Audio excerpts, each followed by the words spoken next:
Ezekiel chapter 44. Then the man brought me back to the outer gate of the sanctuary, the one facing east, and it was shut. The Lord said to me, "This gate is to remain shut. It must not be opened. No one may enter through it. It is to remain shut because the Lord, the God of Israel, has entered through it. The prince himself is the only one who may sit inside the gateway to eat in the presence of the Lord.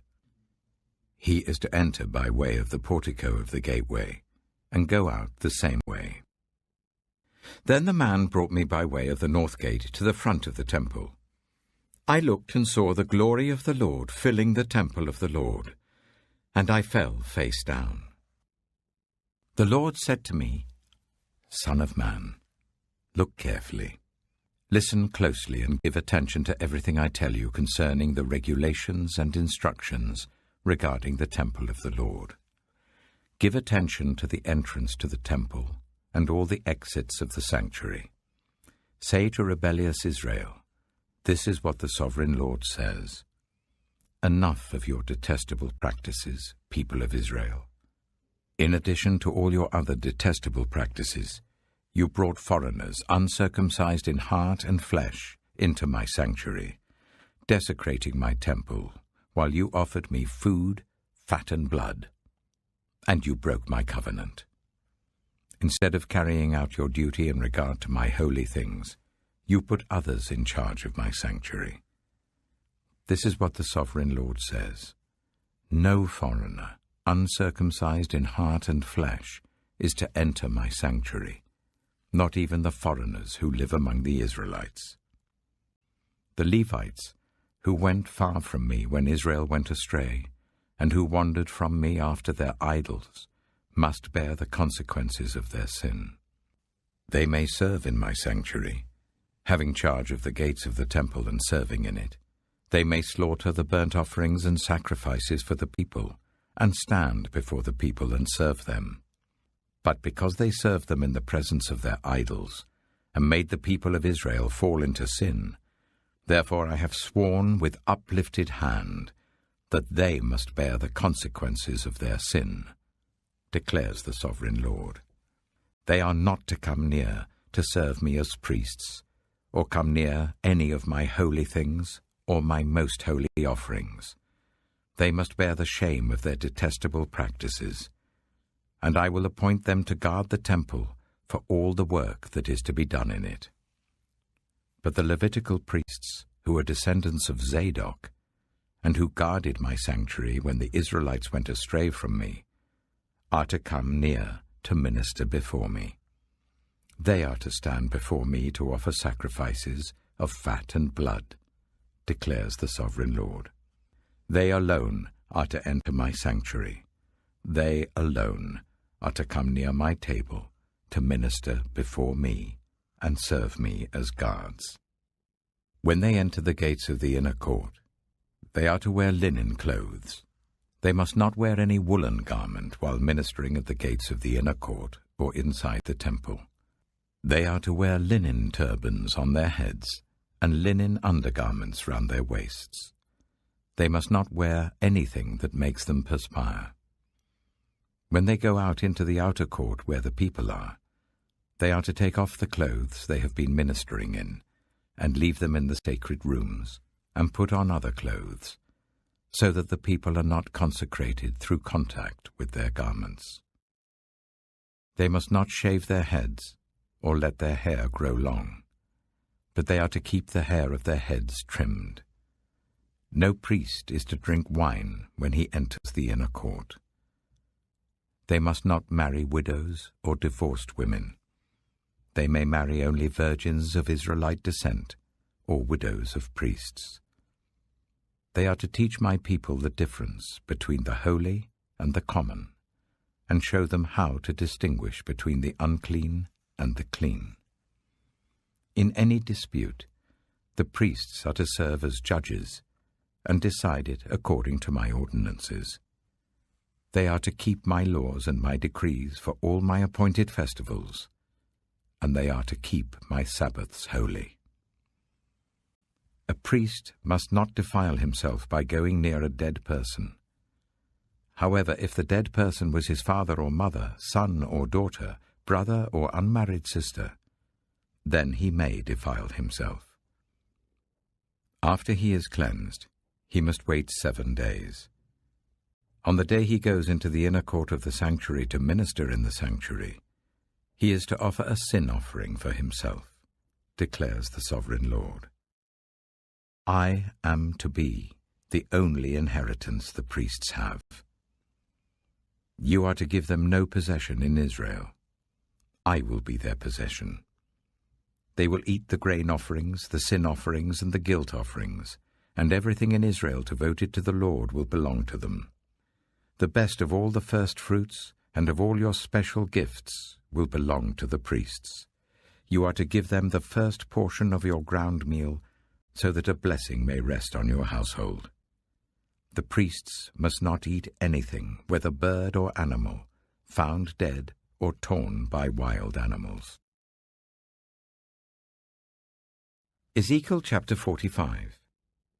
When you allot the land as an inheritance, you are to present to the Lord a portion of the land as a sacred district, 25,000 cubits long and 20,000 cubits wide. The entire area will be holy. Of this, a section 500 cubits square is to be for the sanctuary, with 50 cubits around it for open land. In the sacred district, measure off a section 25,000 cubits long and 10,000 cubits wide. In it will be the sanctuary, the most holy place. It will be the sacred portion of the land for the priests who minister in the sanctuary and who draw near to minister before the Lord. It will be a place for their houses as well as a holy place for the sanctuary. An area 25,000 cubits long and 10,000 cubits wide will belong to the Levites, who serve in the temple, as their possession for towns to live in. You are to give the city, as its property, an area 5,000 cubits wide and 25,000 cubits long, adjoining the sacred portion. It will belong to all Israel. The prince will have the land bordering each side of the area formed by the sacred district and the property of the city.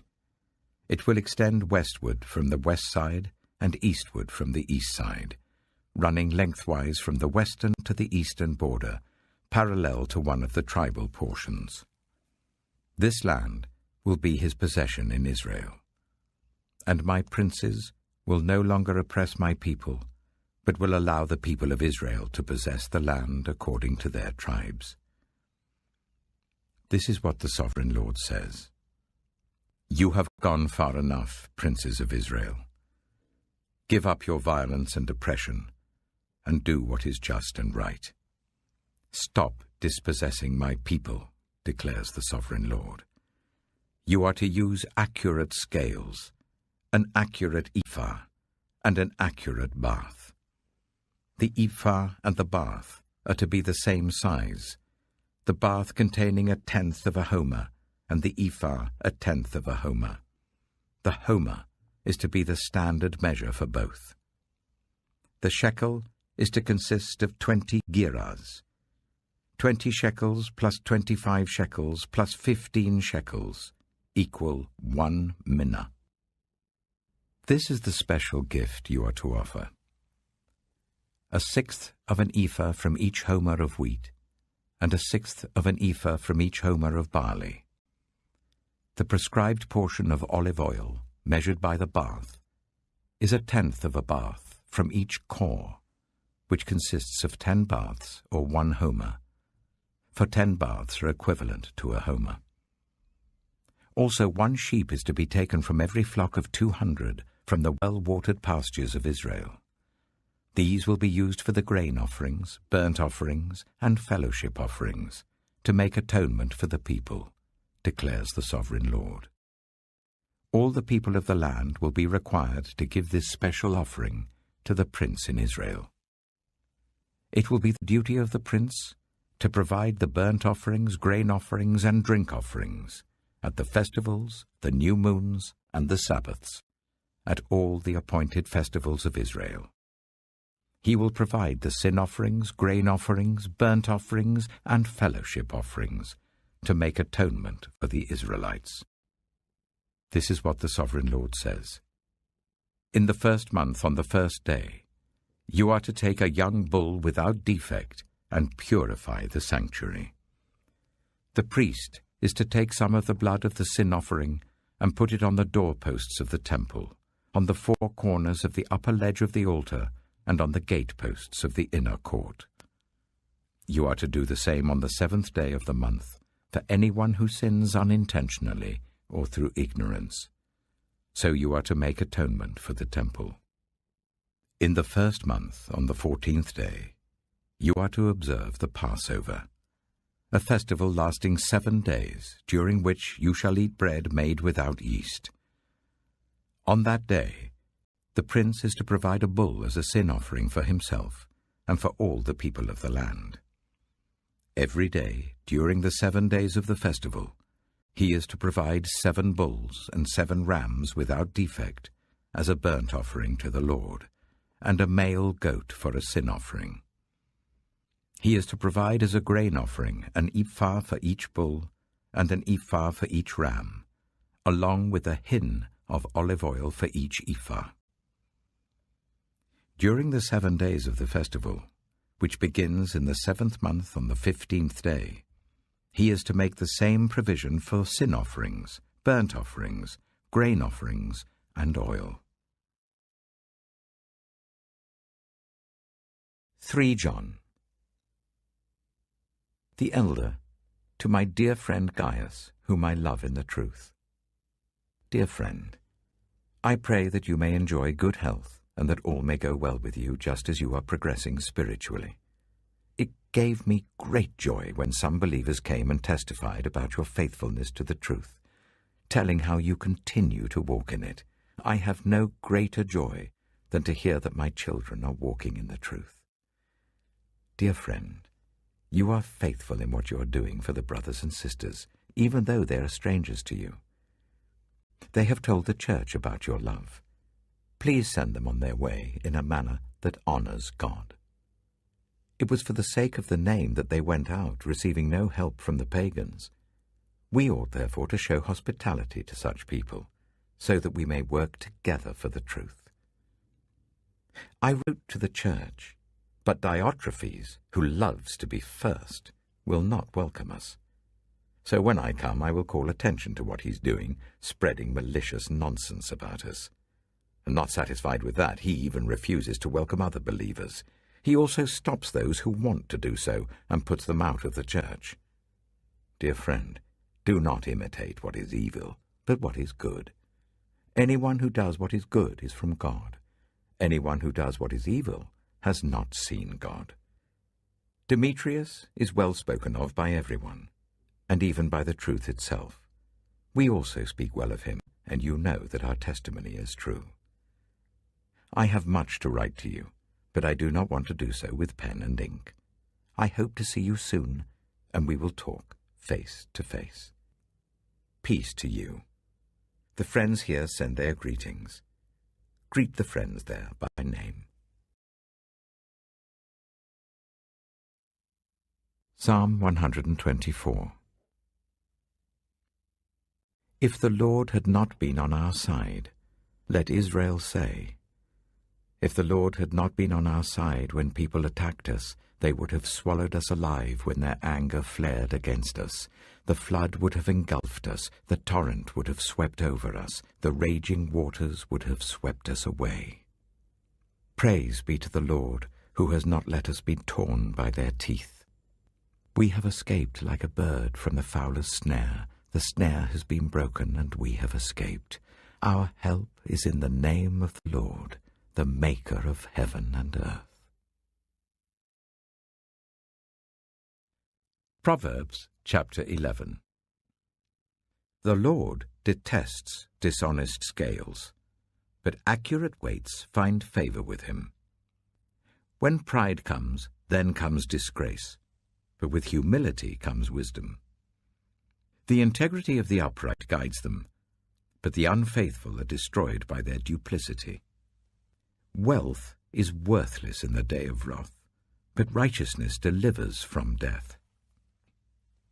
The righteousness of the blameless makes their paths straight, but the wicked are brought down by their own wickedness.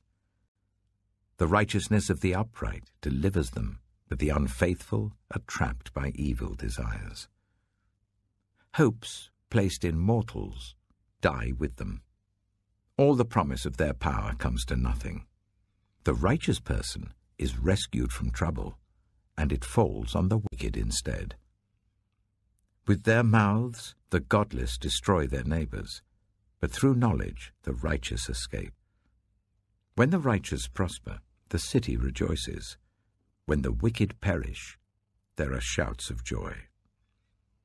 Through the blessing of the upright, a city is exalted, but by the mouth of the wicked it is destroyed. Whoever derides their neighbor has no sense, but the one who has understanding holds their tongue. A gossip betrays a confidence, but a trustworthy person keeps a secret.